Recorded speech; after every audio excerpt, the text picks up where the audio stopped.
अगली कड़ी में हमारी मत्स्य सहकारी संस्था विदिशा से जो आए हुए हैं सुलूज सोसाइटी से, उनका भी स्वागत है कि वो भी सम्मान ग्रहण करें। आपकी सोसाइटी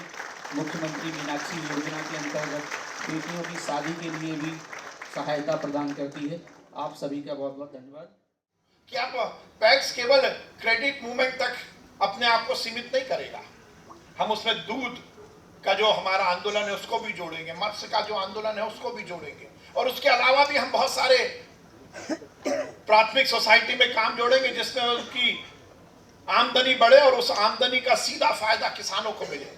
मुझे ये कहते हुए बहुत प्रसन्नता है कि हमने इस जीआईएस में एक नया अध्याय जोड़ा।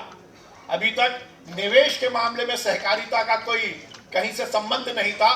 पर माननीय मुख्यमंत्री जी के नेतृत्व में जो भोपाल में ग्लोबल इन्वेस्टर समिट हुई उसमें पहली बार हमने सहकारिता के क्षेत्र को जोड़ा और एक नया कॉन्सेप्ट हम दुनिया के सामने लाए, हिंदुस्तान की सहकारिता के सामने लाए हैं, CPPP cooperative public private partnership, जिसके माध्यम से हम एक आमूल चूल परिवर्तन इस सहकारी आंदोलन में लेके आने वाले हैं। हमारी टैक्स हमारे किसानों को हम प्राइवेट पार्टनर्स के साथ जोड़कर नए आयाम सहकारिता में और उनके रोजगार के स्थापित करेंगे। भगवान की दया से आप सब यहाँ भी पढ़े लिखे हैं और मंच में भी सब पढ़े लिखे हैं, इसमें कोई कम नहीं पड़ रहा है। आपके सबके साथ हम सब भी खड़े हैं, इसीलिए उस भाव को समझने की जरूरत है जिसमें बहुजन हिताय बहुजन सुखाय की कल्पना की गई,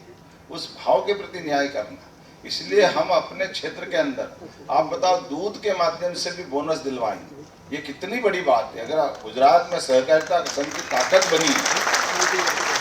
तो दूध में प्रति व्यक्ति को जो बोनस मिलता है, और मैं जब अभी चुनाव में गाँव में जो गुजरात में घूमा था उन्होंने बताया था कि एक एक व्यक्ति को दूध का महीने का हिसाब तो मिले जो मिले ही,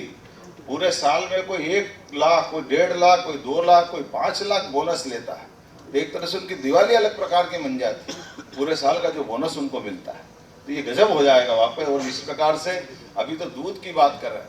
या मत्स्य वाले भी लोग बैठे हैं, हमारा बहुत बड़ा पानी का और इसके आधार पर मछली उत्पादन का भी बहुत बड़ा क्षेत्र आ रहा है, तो उसको भी हम जोड़ रहे हैं। और ये जो औद्योगिकरण की बात कर रहे हैं, मैं मंत्री जी को बधाई देना चाहूँगा, विश्वास भाई के लिए भी जोरदार अभिनंदन करूँ, जिनके माध्यम